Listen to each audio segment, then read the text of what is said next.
So when we make our almonds, we literally just buy almonds and use like a meat cleaver. Smash them down. We like them to be all different sizes. Obviously, you can buy the almonds all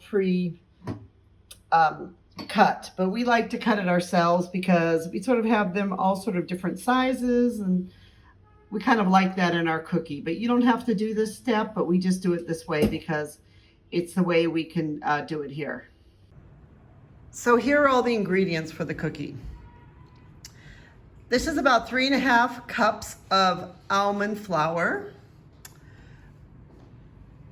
some crushed almonds here, vanilla, water, salt, monk fruit sugar, and butter. So it's very simple ingredients here. Now, you don't have to use almonds. You can use any kind of nuts that you want to. I've done it with pecans, which is also really good. So you can use basically any kind of nuts, or you can do it without nuts even, but we sort of tend to like the crunchiness with the nuts in it. So this is basically all the simple ingredients for this cookie. So first thing we need to do is take the butter, and sometimes we like to just slice it up a little bit so it's easier to mix up. So we put the butter into the bowl.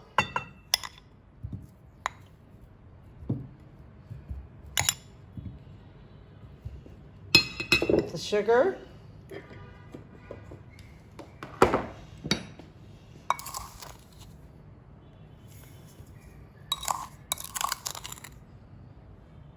And we put the sugar in.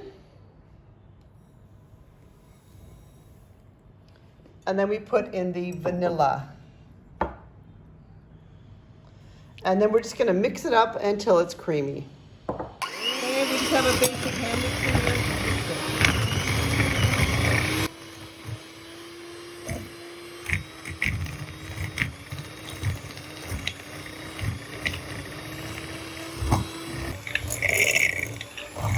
Here, it's pretty much all mixed up.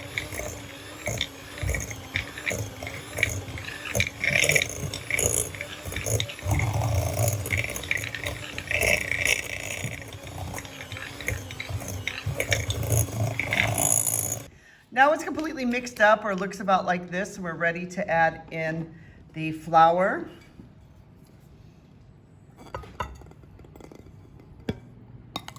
And the salt.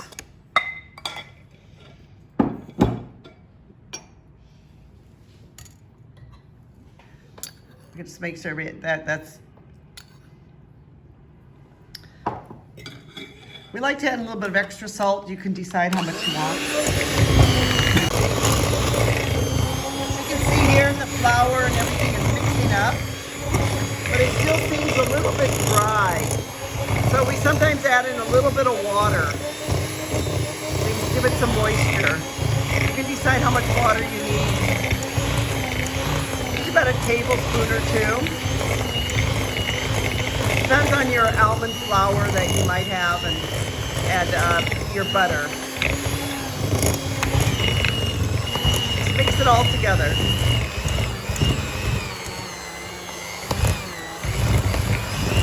See how now it's getting to be quite creamy?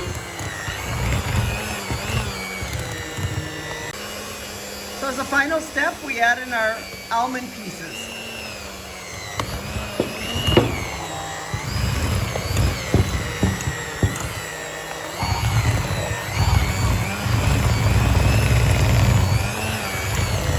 See now how the final dough looks. Now we're ready to roll it. Sorry, you can see how the final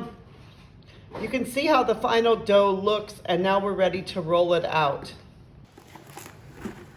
So now we're ready to get some plastic paper that we have here, or plastic wrap, just regular plastic wrap, or you can use anything, and then we put it on to the plastic wrap. So, wait a second.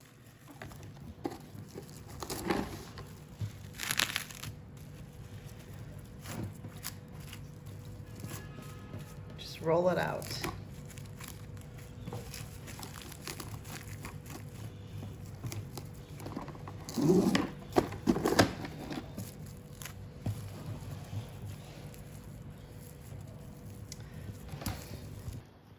Now we're just going to use some regular like plastic wrap that we have, and you just put it onto the plastic wrap there.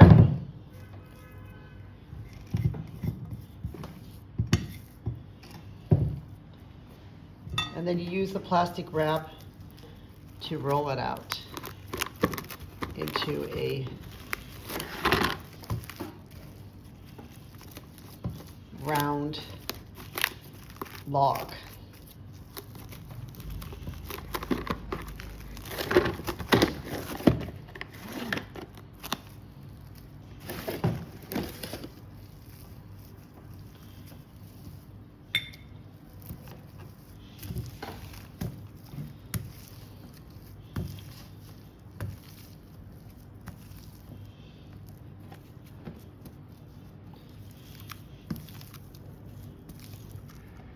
This recipe makes 2 logs about this size here, and they're ready to go now into the freezer where we'll let them freeze. This recipe here makes 2 logs, and we're now ready to put them in the freezer where we'll let them sit for about an hour or so until they're hardened, and then we can slice them and bake them. Yum, it's going to be good.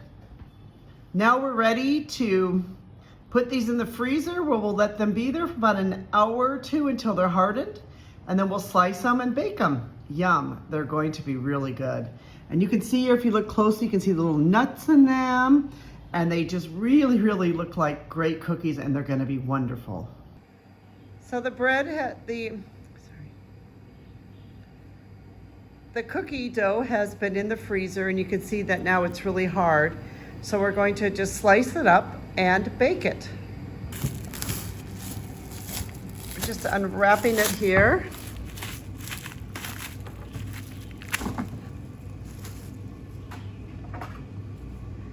Just gonna take a knife and just going to cut it. We're just going to cut it here into thin pieces, and then we will bake it. So here it is all cut up in the pan, and you can bake it for about 10 minutes for 350 degrees. Check it, you don't want to overcook it. So here are the cookies here that are done. They can sometimes be a little bit dry or fall apart, but really they are very good, so well worth making. I hope you guys all enjoy. Thank you, friends, so much for listening. Please subscribe to our YouTube channel, and if get a chance, check out our blog, A Bus on a Dusty Road. We have a lot of other great recipes there. Thank you.